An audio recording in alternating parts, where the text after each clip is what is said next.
रहीम अस्सलाम वालेकुम, good morning Pakistan. और आप देख रहे हैं मॉर्निंग डिलाइट विद सैरिश नदीम। जी हाँ जनाब, कैसे हैं आप? और माशाल्लाह माशाल्लाह से आज 21वां रोज़ा हो चुका और वक्त बहुत तेज़ जा रहा है और इंशाल्लाह ताला बहुत जल्द आप हमें देखेंगे ईद का बहुत प्यारा सा शो करते हुए। और हम चाहेंगे कि आप हमारे शो में आए और अपनी ईद मनाएं और मुझे बहुत सारी ईदी भी देकर जाए, नहीं बल्कि चले लेके भी चले जाइएगा। जो छोटे बच्चे होंगे वो ईदी लेके जाएंगे और जो बड़े होंगे वो मुझे ईदी दे के जाएंगे। और खैर ये तो मजाक होता है और बहुत सारे घरों में ईद की तैयारियां मुकम्मल हो चुकी होंगी, शीर खुरमे की भी तैयारी हो चुकी होगी और शीर खुरमा मुझे बहुत ही ज्यादा पसंद है।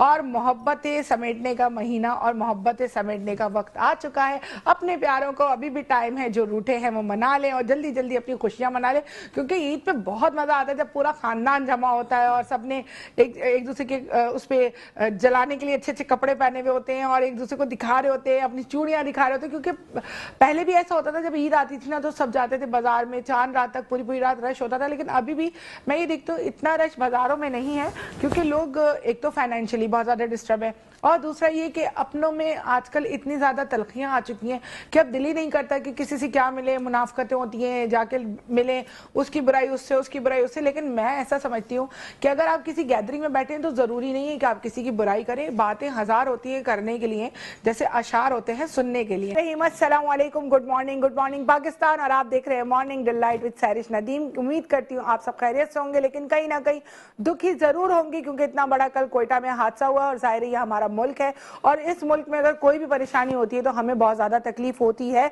और जाहिर सी बात है कि एक ईद का मौका और एक इतना बड़ा त्यौहार है, उसके बाद अगर आप इस तरह के हादसे होंगे और हमारे फैमिलियां जाहिर बातें डिस्टर्ब हो जाती हैं, घर वाले परेशान हो जाते हैं। मलिर के ऊपर भी कल एक पुलिस वाले पे हमला किया गया, उनकी भी जाहिर फैमिली और ईद के दिन बहुत ज्यादा करीब है, 2-3 दिन रह गए, उसमें इस तरह की मुश्किलों को सामना करना पड़ेगा तो लोग और ज्यादा परेशान हो जाते।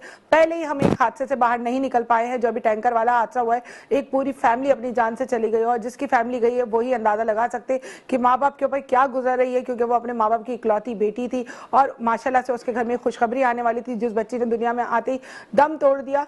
इतने सारे दुखों के साथ हम ईद मनाएंगे तो पता नहीं ये कैसे ईद मनाई जाएगी। ये साल में एक मौका आता है, कोशिश किया करें इसको खूबसूरती से हम मनाएं, खूबसूरती से इसके वक्त को गुजारें और हमारे प्यार करने वाले एक साथ जुड़ के रहे। हम तो जुड़ने की इस्लाह करना चाहते, यहाँ तो और तफक्कुर फैलता चला जा रहा है। इतना बड़ा हादसा कोयटा के अंदर हुआ, इतनी जानें चली गई, 10 तो अमवात मेरे पास नजर में आई थी जो खबरों के जरिए मुझे पता लगी, लेकिन शायद इससे भी ज्यादा थी, या अल्लाह करे इससे बहुत ज्यादा कम हो। मेरी दुआ कबूल हो, अल्लाह ताला इसको कबूल फरमाए। और ये हादसा फैला के या इस तरह के हादसा पैदा करके साबित क्या करना चाहते हैं, समझ में नहीं आता कि क्या उनके घरों में ईद नहीं होती, उनमें इंसानियत नहीं होती, उनकी फैमिलीज नहीं होती, उनको ये नहीं पता होता कि ईद के वक्त पे सबको अपने प्यारे चाहिए होते हैं, या उनको अपने लोगों की जरूरत होती है, या आपके अपने दिलों में आपके अपने घरों में आपके रिश्ते नहीं होते जिनको आप लेके चलते हो, या आप ये नहीं चाहते कि आपके प्यारे आपके साथ अपनी ईद मनाएं, या आपको नहीं दिल करता कि हम ये अपने मुल्क को संवारें, अपने मुल्क में अच्छी चीजें पैदा करें, ना कि आप अपने मुल्क में मुश्किलें पैदा करें, अपने मुल्क को तकलीफों की तरफ लेके जाओ और एक मुल्क बदनाम कर रहे हैं आप लोग। और आप देख रहे हैं मॉर्निंग डिलाइट विद सैरिश नदीम। कैसे हैं? उम्मीद करती हूँ आप सब बिल्कुल ठीक ठाक होंगे और रोजे बहुत तेजी से गुजर रहे हैं। रोज की तरह आज हमारे पास अब ईद में 7 दिन रह गए हैं और अब ये 7 दिन कितनी जल्दी जाते हैं ये हमको नहीं पता, और किस किस की तैयारी हो चुकी है, किसकी तैयारी मुकम्मल नहीं हुई। अभी तकरीबन हमने अभी कल शॉपिंग की और काफी हद तक तैयारी मुकम्मल कर ली। अब रह गया है जूता चप्पल, जो सबका रूटीन है, और सब चाहते हैं कि जब चांद रात हो तब जाए हल्ला गुल्ला देखें। और माशाल्लाह से मार्केटों में रौनक भी बहुत ज्यादा है, लेकिन फिर भी बहुत से ऐसे लोग हैं जिनकी ईद की तैयारी नहीं हुई, उनके बच्चे परेशान हैं, उनकी सैलरी नहीं मिली, या उन्होंने जहाँ कई पैसे लगाए उनका प्रॉफिट नहीं मिला, वो बहुत ज्यादा परेशान है। तो अल्लाह ताला उनकी भी मुश्किल हल करे और आप कोशिश करें अगर आपके करीब कोई ऐसे लोग हों आप उनकी मदद कर सके, तो ऐसा ना हो कि वो ईद की खुशियों से महरूम रह जाएं। बिल्कुल उनका साथ दें, उनके साथ साथ रहें।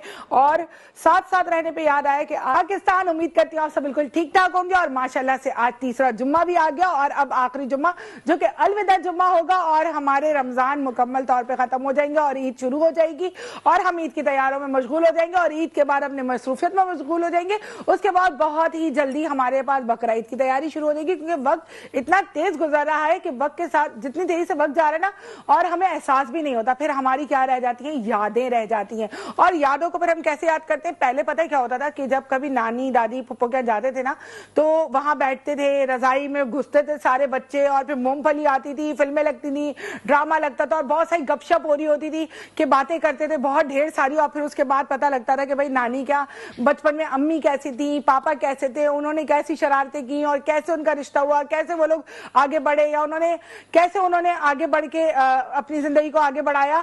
और बहुत सारी चीजें इस तरह चलती रही। मेरी आवाज आ रही है मेरी IFB में, तो बहुत सारी चीजें इस तरह चलती रहती हैं जिंदगी के अंदर और फिर उसके बाद पता लगता है कि भाई हमारी बहुत प्यारी प्यारी मूवमेंट्स होती है। लेकिन आज का दौर पता है ऐसा हो गया है कि हम लोग जो है वो अपनी यादों को किस तरह ताजा करते हैं कि एक स्नैप भेज देते हैं और उसके बाद हम उसको बोलते हैं अरे 1 साल पहले हम यहाँ गए थे, देखो ये स्नैप आ रही है, इतने बजे हमने ये खाया था, इतने बजे हमने ये पिया था।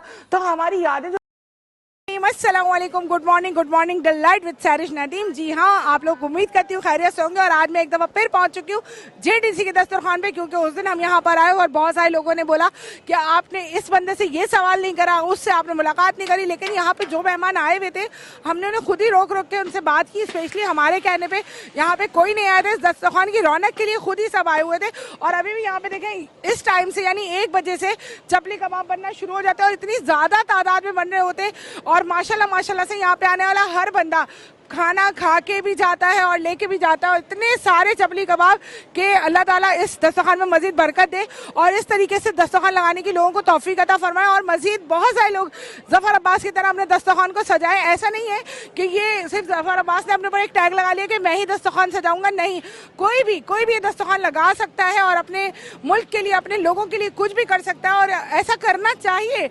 और माशाल्लाह यहाँ पे इतनी रौनक होती है कि जब भी शो करने खड़े हो तो 10 लोग इधर उधर आ रहे होते, नजर उधर चली जाती है। और यहाँ पर अभी प्रोग्राम शुरू होगा, जफर अब्बास आएंगे, अली शेखानी साहब भी आ जाएंगे और हम स्पेशली उनसे मिलने के लिए भी आए हैं क्योंकि वो हर किसी के शो में इफ्तार ट्रांसमिशन में जाते हैं लेकिन हमारे पास नहीं आ पाते क्योंकि हमारा मॉर्निंग शो होता है और सुबह 10 बजे जाहिर है एक बंदा पूरी रात यहाँ पे गुजारने के बाद सुबह जाके सोएगा तो हमारे शो में कैसे आ सकते हैं।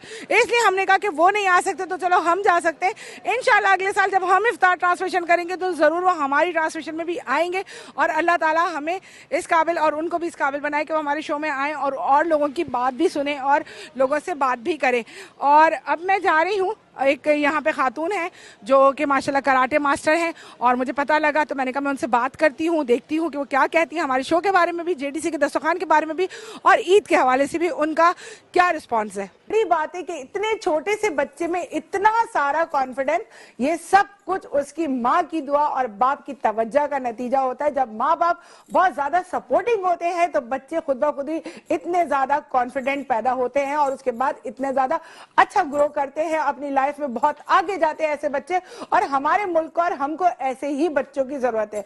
बहुत खुश नसीब हूं मैं और मेरा शो और मेरी टीम के हमने बच्चों को मदऊ किया और बच्चों ने आने के लिए बोला कि हम आएंगे। लेकिन मैं आपको बिल्कुल सच बताऊं, अभी तक भी सेट पे आने तक भी मुझे ऐसा लगता था कि शायद इतने सारे बच्चों की तादाद ना आए जितनी मैंने बुलाई है। और बहुत सारे बच्चों ने कहा हम आएंगे तो फिर भी हमने कहा कि चलो 6-7 बच्चे आ जाए, वो भी बहुत है। पहली बार हम उनको बुला रहे हैं, पता नहीं बच्चे कैसा